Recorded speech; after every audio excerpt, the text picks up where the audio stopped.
கண்ணை வச்சு எனிமியோட தலையை தாளாடுறதுன்றதான் இந்த வீடியோல பார்க்க போறோம்.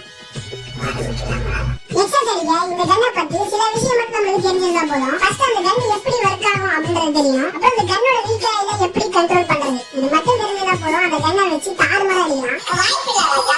சோ ஃபர்ஸ்ட் அந்த கன் எப்படி ஒர்க் ஆகுது அப்படின்றத வந்து சொல்லிடுறேன். இதுக்காக ஒரு ஏடபிள்யூ வந்து பாத்தீங்கன்னா எடுத்துக்கிறேன். அந்த ஏடபிள்யூ வச்சு நான் எனிமிக்கு ஒரு ஹிட் தரும்போது 150 டேமேஜ் வந்து பாத்தீங்கன்னா நமக்கு கிடைக்கும். பட் அதே வந்து பாத்தீங்கன்னா M590 கன்னை வச்சு அடிக்கும்போது நம்மளுக்கு ஒரு 150 பிளஸ் 26ன்ற மாதிரி டோட்டலா ஒரு 125 டேமேஜ் வந்து பாத்தீங்கன்னா கிடைக்கும். இத பாருங்க ஏடபிள்யூனா வேஸ்ட் இந்த கன்னை பெஸ்ட் அப்படின்ற மாதிரி நிறைய பேர் சொல்லுவாங்க. பட் இங்க ஒரு ட்விஸ்ட் இருக்கு. சோ அது என்னன்னா நீ எனிமி அடிச்சிட்டு சடனா அந்த கன்னை ஸ்விட்ச் பண்ணீங்கன்னா உங்களுக்கு அந்த எக்ஸ்ட்ரா டேமேஜ் 26 வராதுங்க.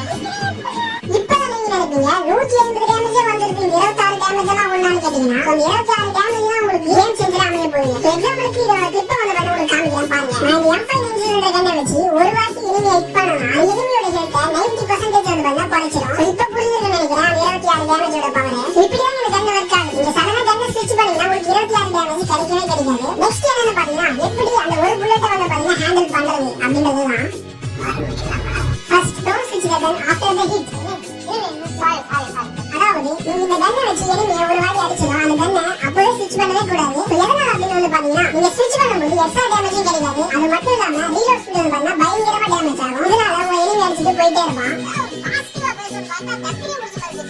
நார்மலாவே இந்த கன்னு ஃபாஸ்டா ரீலோட் ஆகக்கூடியதான். உங்களுக்கு இன்னமும் ஃபாஸ்டா ரீலோட் ஆகணும் அப்படின்னா அதுக்கு ஒரு ட்ரிக் இருக்கு. என்னன்னா நீங்க நார்மலா ரீலோட் பண்றது பதிலா மேனுவலா உங்க கையாலே நீங்க ரீலோட் பட்டனை அழுத்துனீங்கன்னா அது ரொம்பவே ஃபாஸ்டா இருக்கும். இந்த கன்னுக்கு இருக்கிற முக்கியமான அட்வான்டேஜ் இந்த ஒரு ரீலோட் ஸ்பீட் தாங்க. இதை வச்சு எத்தனை பேர் வேணாலும் போல போந்துடலாம். சோ இப்போ லேண்டர் வந்துடலாம். என்ன அப்படின்னு வந்து எப்படி ஹெட்ஷாட் அடிக்கிறது இந்த கன்னோட ரீகாயில கண்ட்ரோல் பண்ணி அதுக்கு நமக்கு தெரிஞ்சிருக்க வேண்டியது ஒரு சில விஷயம் என்னன்னா perfect aim with minimum movement. இது ஒரு கான்செப்ட் படி வந்து பாத்தீங்கன்னா எய்ம் வந்து பாத்தீங்கன்னா பர்ஃபெக்ட்டா இருக்கணும். அது மட்டும் இல்லாம மூவ்மெண்ட் வந்து பாத்தீங்கன்னா மினிமமா இருக்கணும். டபுள் ஷாட் கன் மாதிரி எந்த இடத்துல வேணாலும் எப்படி வேணாலும் ஹெட்ஷாட் அடிக்கலாம் அப்படின்னு சொல்லி நீங்க நினைச்சீங்கன்னா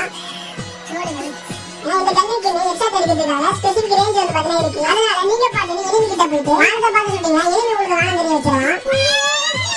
நான் சொல்ற ட்ரிக் வந்து பாத்தீங்கன்னா பயன்படுத்துங்க. ஃபர்ஸ்ட் நீங்க இந்த கன்னை வச்சு டிராக் பண்ணி ஹெட்ஷாட் அடிக்கணும்னு நினைச்சீங்கன்னா அது ஷார்ட் ரேஞ்சில மட்டும் இருக்கவே கூடாது. அதாவது 5 மீட்டருக்குள்ள நீங்க இந்த கன்னை வச்சு டிராக் பண்ணவே கூடாது. அப்படியே டிராக் பண்ணீங்கன்னா உங்களுக்கு வானம் மட்டும் தான் தெரியும், எனிமி தெரிய மாட்டான். சோ அப்ப எந்த ரேஞ்சில வந்து பாத்தீங்கன்னா டிராக் பண்ணணும் அப்படின்னு கேட்டீங்கன்னா கண்டிப்பா சொல்றேன் எனிமிக்கு உங்களுக்கு இருக்கிற டிஸ்டன்ஸ் வந்து பாத்தீங்கன்னா 5 மீட்டர்ல இருந்து 15 மீட்டருக்குள்ள இருக்கலாம். அப்படி இருந்துச்சுன்னா எனிமிக்கு நேரா வச்சு லைட்டா டிராக் பண்ணாலே போதும். தரமான அக்யூரசியால ஹெட்ஷாட் பயங்கரமா விடும். ஆனா இந்த கான்செப்ட்ல நீங்க மூவ்மெண்ட் வந்து பாத்தீங்கன்னா மினிமமா கொடுக்கணும். ஈஸி பிளேயர் மாதிரி மூவ்மெண்ட் கொடுத்தீங்கன்னா கண்டிப்பா உதவாங்கிறது நிச்சயம்.